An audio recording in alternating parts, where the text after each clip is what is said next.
Okay, boys and girls, we are back. Hopefully you have your paper drawn out like this. You have a big Y on your paper. You have Zeus at the top, Hades, and Poseidon. That's what you need on your paper.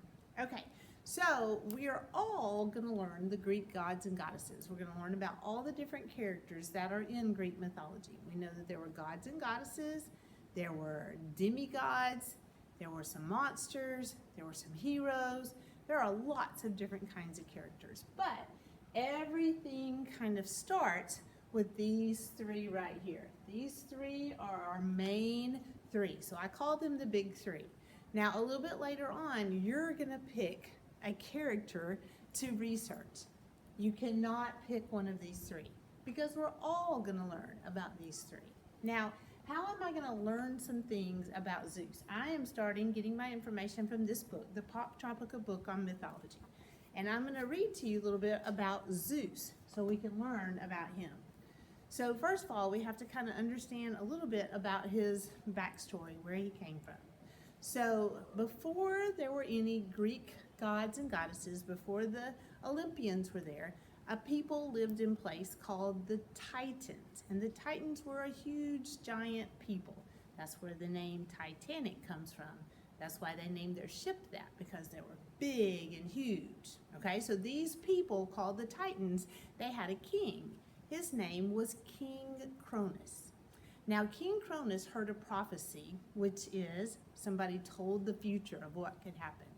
So the prophecy said that one day, one of King Cronus's children would dethrone him and then take over being the ruler. Now, King Cronus was not cool with this. King Cronus loved being a king and he wanted to stay in charge at all the time. So he came up with a plan on how to keep that from ever happening. So his wife Rhea, every time his wife Rhea would bring him a new son or a new daughter, and say, oh, here, King Cronus, look, I want you to meet our new little addition to the family. Well, King Cronus would swallow the child. And then he thought, no more children, nobody can dethrone me. Now, pretty soon, Queen Rhea, she kind of figured out, wait a minute, this is not cool. Every time I show my little babies, he swallows them, and then I don't have a family. So she kind of got a little smart, and she came up with a plan. So her next little baby was born. It happened to be Zeus. And instead of showing Zeus to King Cronus, she hid him in a secret place. And she took a big rock and she wrapped it up in the blankets. And then she went over to King Cronus and said, oh, King Cronus, I want you to meet baby Zeus. Of course, King Cronus just swallowed him up and he was gone. So King Cronus thought. But baby Zeus grew up in secret, became full grown, and sure enough, he gathered together an army and he defeated King Cronus. And it says right here, when Zeus grew up, he defeated his father in battle and forced him to vomit up all the children that he had eaten. Now, all these children that were vomited up, I know that sounds kind of gross and a little crazy, because remember, Greek mythology sounds crazy. All these children that were vomited up, well, they all went up to live on Mount Olympus, and they are the gods and goddesses in this story. Okay? All right, so now that's how Zeus got to be up there, king of the gods. Because he defeated his father and he kind of got everybody saved, they made Zeus the king of all the kings. Zeus became known as king of the gods as well as the humans.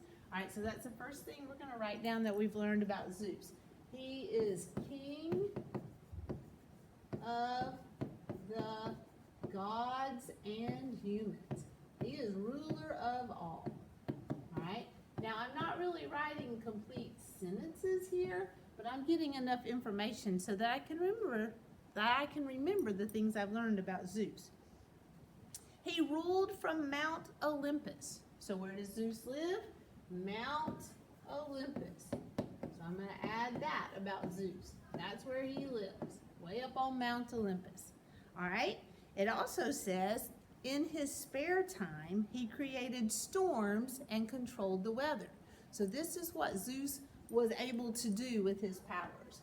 So he was controller of storms and weather.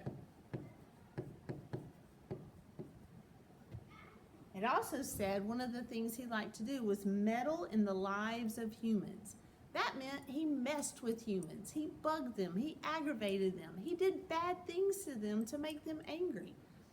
That's not a very nice God. I don't know. So I'm going to add over here that he was not very nice. All right? And that he maybe picked on humans. Picked on humans. All right, now while I'm adding these things to my chart, you are adding them onto your chart in your notebook as well. When I look over here on this side of my book, I see that there's all kinds of little extra pieces of information, and I can read in these boxes to learn more. So it says, Zeus, his symbol is a thunderbolt and an eagle. So I can add that up here too. So maybe you can't see it, but I'm going to put thunderbolt or lightning bolt, right? And I'm also going to add an eagle. Those are his symbols. And the last thing that I read, it says he was married to the goddess Hera. So we had a wife, and her name was Hera. Okay, so now I've learned a few things about Zeus.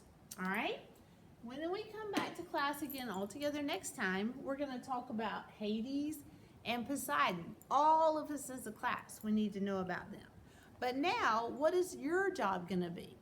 So your job on your next blank page, you are going to use a whole page, and you are going to choose a character from Greek mythology. It can be anyone in these stories, but please make sure they're from Greek mythology. That one little book, sometimes they talk about Egyptian and Viking, so be very careful that it's Greek. When you choose your one person, you have to learn some facts. Just like we did with Zeus, you're going to read and you're going to learn some things about your person. So if I chose the Minotaur, then I would be reading in here and learning some things about the Minotaur. Now, once you have your 5 good facts, next time we're going to make a button, just like you made at Pebble Hill, and we're going to make a clue card to go with our button. So I'll be telling you how we're going to do all that next time. But you need to know, if you don't have your facts, then you won't be able to make your button.